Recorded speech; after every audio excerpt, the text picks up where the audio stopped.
So I don't have to convince you guys, because you know that it's interesting and it's really important. The bottom line here is that we have this Constitution Revision Commission coming up, and it is an opportunity to make real change in the Florida Constitution.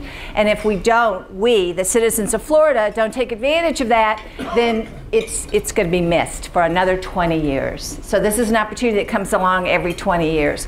I'm going to talk to you a little bit about the history. I'm going to talk to you a little bit about this partnership. But basically to say, I want you to think about three things that I'll be coming back to. One is, how do you get good members on the commission? Because if you don't have good members in the commission, you're ruined from the start. The second thing is, what do you want? What do you want to change in the Constitution? And the third thing is, make sure that people vote. So those are the three key things. A little bit of a background, you may not know, but Florida has 5 ways to amend its Constitution. We're unique among all the states. There we have the legislative referral, we have the initiative, we can call a constitutional convention, we have the CRC, and then we also have the Tax and Budget Reform Commission. So no other state has this. I feel like I teach state politics, I rag on Florida all the time, but this is really why Florida's really good.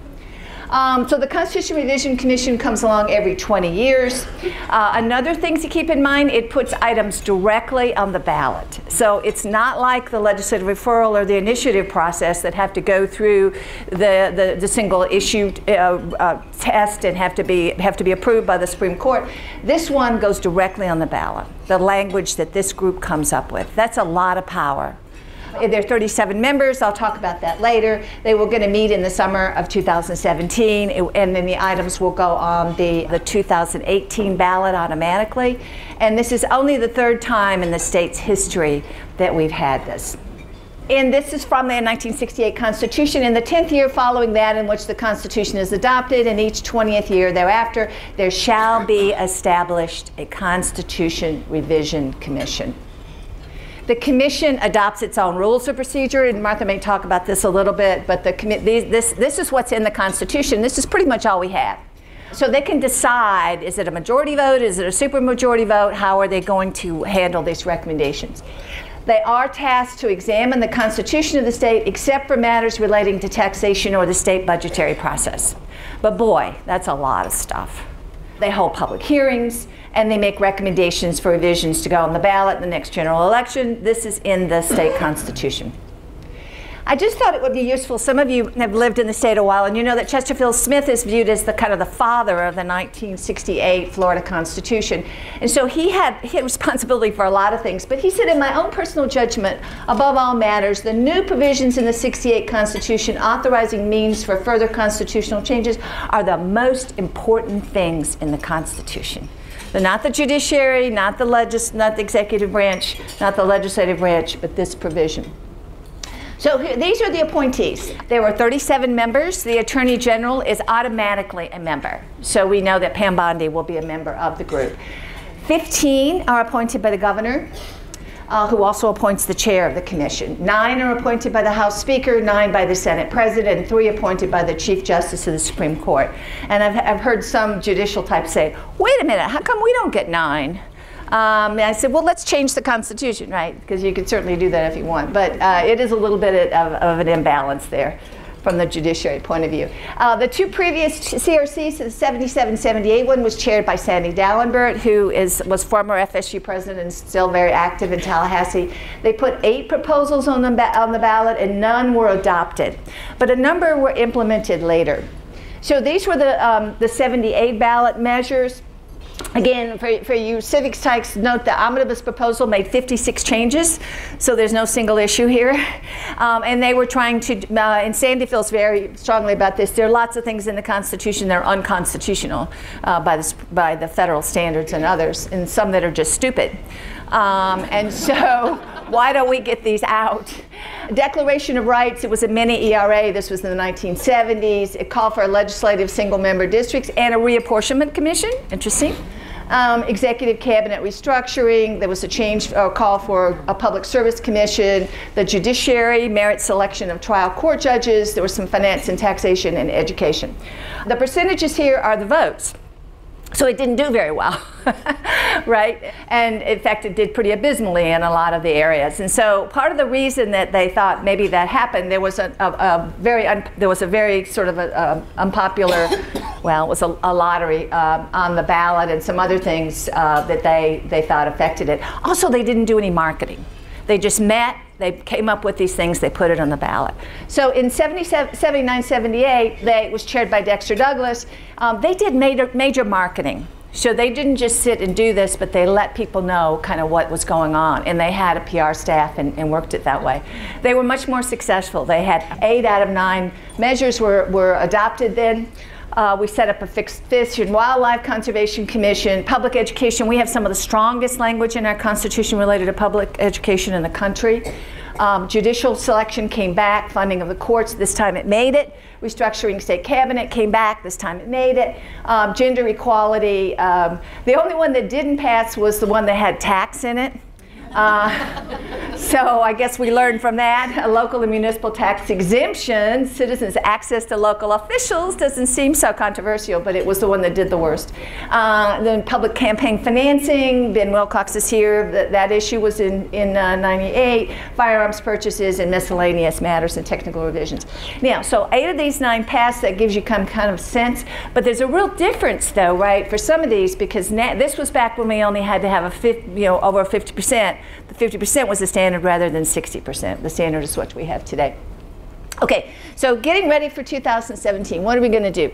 This partnership that Kathy mentioned, that the League is part of, we want to educate and inform the public of the importance of this CRC. I've gone up to talk to the folks in the Hill and the Capitol, and I say to them, do you know this is coming up? And they go, oh yeah, we're being lobbied already by the people in the know.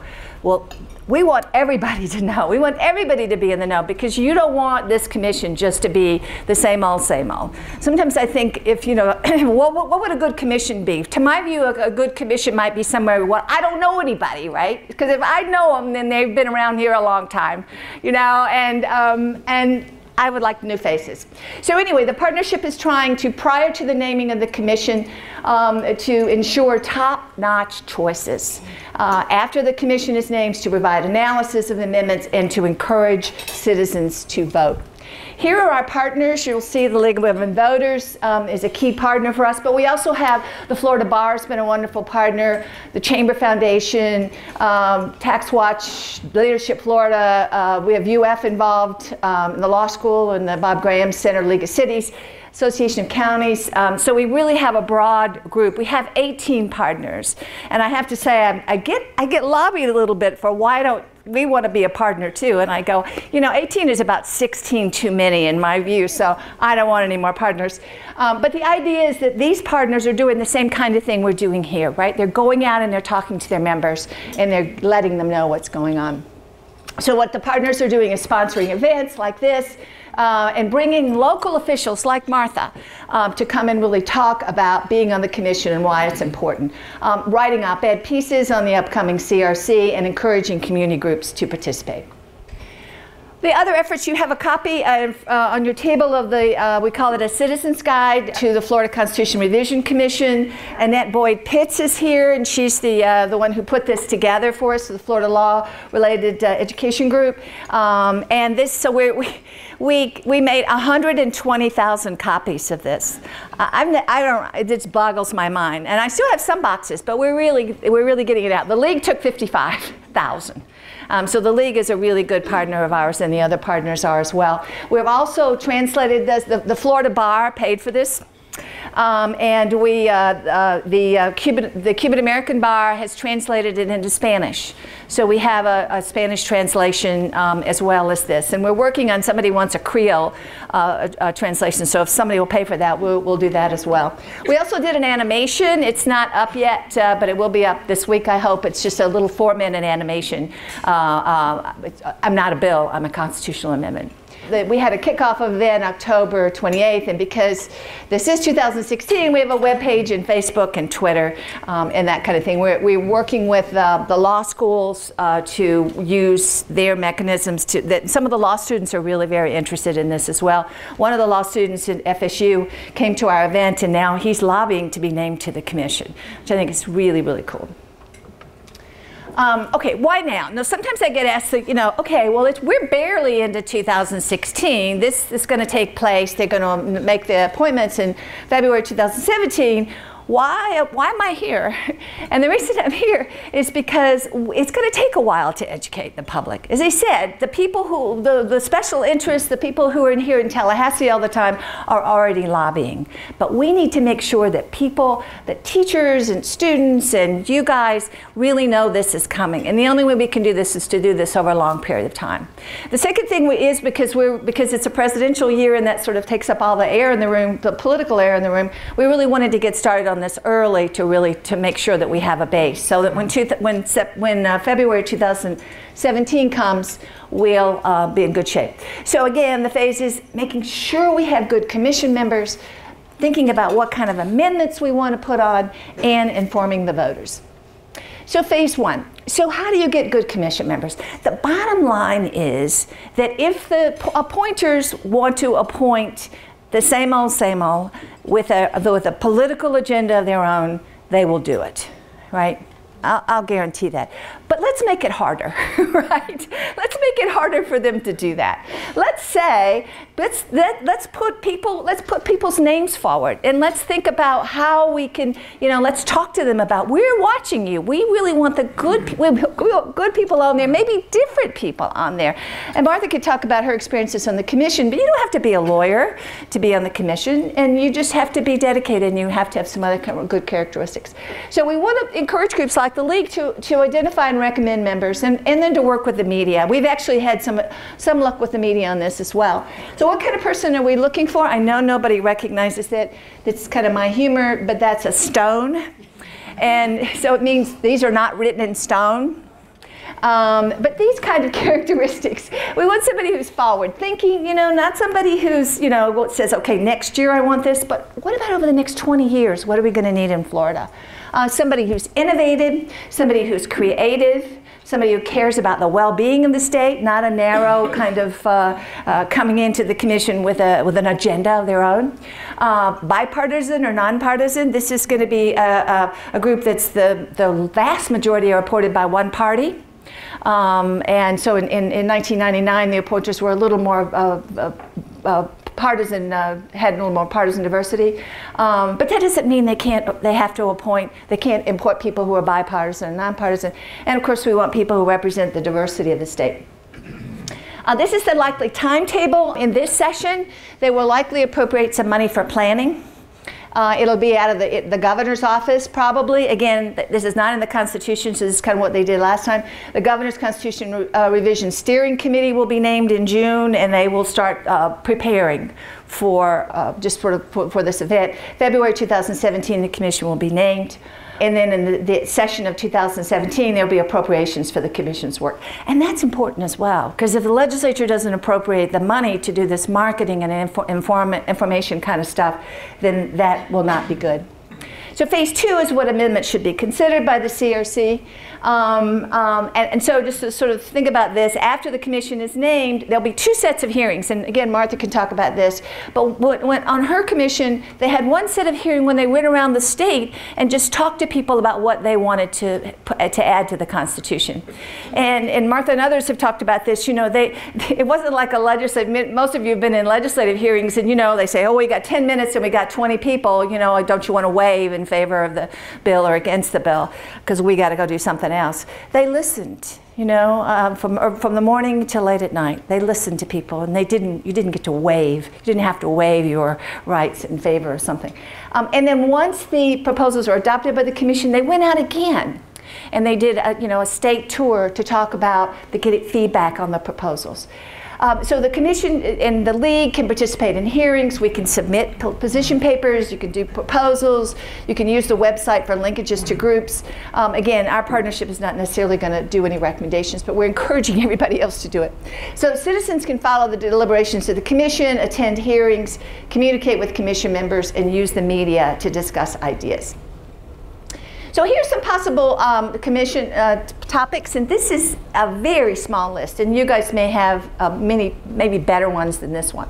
Legislative term limits would be one on my list. The legislature would probably like to do this, but there are political reasons that they can't. There's a lot of political science research really talking about how harmful legislative term limits have been.